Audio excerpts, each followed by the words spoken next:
Mi danas živimo u svijetu da se stalno žalimo. Evo, žalimo se da, ne znam, ovaj telefon koji je kupljen prije godinu dana, iPhone, već je izašao 12, sad smo nesretni jer ga nemamo. Auto isto ono vozi, ali ono ima brži, bolji, višlji, ne znam kako.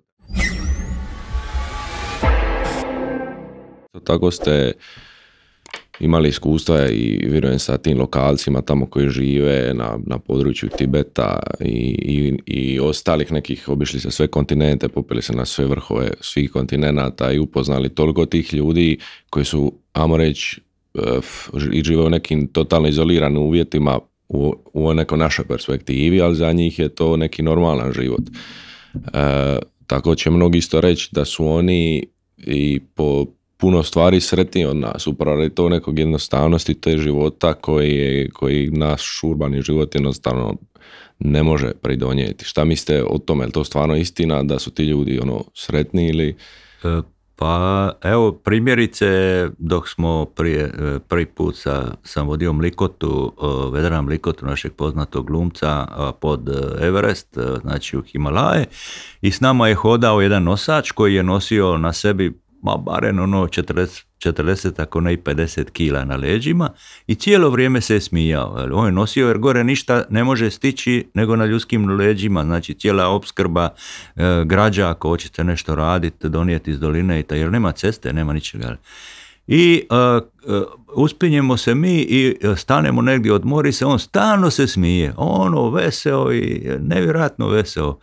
I mu nešto ponudimo, isto se smije. Ja govorim, Vedrane, pogledaj ti, kako bi mi mogli sada usporediti ovoga šerpu, koji se tako, zapravo nije niti šerpa, nego neki lokalac dole, raj iz doline skroz, koji se tako veseli životu i susretu s nama i ovo i ono, a mogu usporediti s jednim koji izlazi iz nekog velikog supermarketa, shopping centra, vuče ona, zapravo gura ona ogromna kolica, ispada mu sve jer je prekrcao, ide prema velikom autu, naljutija se prije na blagajnicu, sada na ženu jer mu nije otvorila vrata na vrijeme, ide prema velikoj kući, zaboravio je nešto, cijeli je nesretan. Ajmo sada usporediti. Što bi mogao biti faktor sreće koje, je li to imati, toliko toga, ili nešto drugo, jel? U svakom slučaju čovjek se mora osvrnuti recimo na kostur ove priče, jel? Mi danas živimo u svijetu da se stalno žalimo. Evo, žalimo se da, ne znam, ovaj telefon koji je kupljen prije godinu dana, iPhone, već je izašao 12, sad smo nesretni jer ga nemamo. Auto isto ono vozi, ali ono ima brži, bolji, višlji, ne znam kako tako. Stalno smo u nekoj trci za nečim što nam zapravo toliko i ne treba, jel? I žudimo k tomu, jel? Umjesto da se okrenemo nekako i da uživamo više, ne možeš biti stalno pasivan, da uživaš više u onomu šta imaš, a pogotovo da uživaš sa svojom obitelji, sa svojim prijateljima, u svom društvu i tako, da se veseliš tuđim uspjesima, jel? Jer u alpinizmu ja često kažem, imam dosta motivacijskih predavanja kako mi alpinisti, barem propagiramo, mislim da to i radimo, smo veseli tuđih uspjeha. Nema većeg veselja nego kad neka druga ekspedicija, neki drugi moj prijatelj je ispenjao nešto o čemu sam ja sanjao i on me pretekao, ali ja sam veseo. Isto tako kad vidim, vjerojatno na osnovu tog iskustva, da je neko napravio bolji film ili napravio tekst dobar i tako dalje, niko veseliji od mene.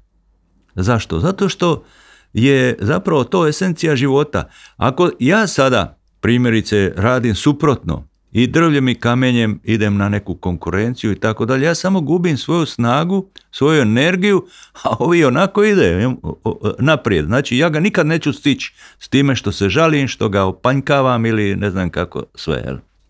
Je li upravo to nešto što ste vidjeli kako ti ljudi funkcioniraju, upoznali neku dubinu njih i tako dalje, promijenilo je vas na taj neki način da upravo tako gledate stvari ili mislite da bi takvi bili bez obzira na to?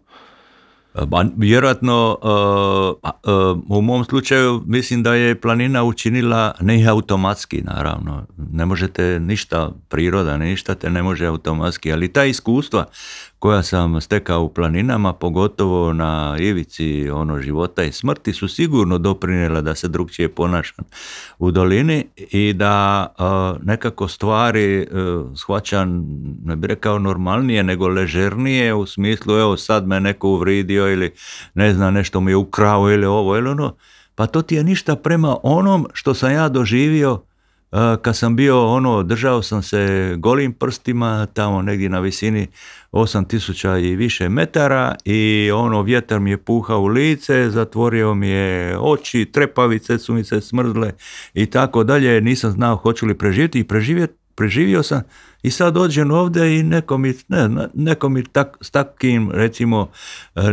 malim stvarima ide zagorčava život. Ne može mi ga zagorčati, dapače, to mi nekako ide na sažaljenje prema njemu, jel?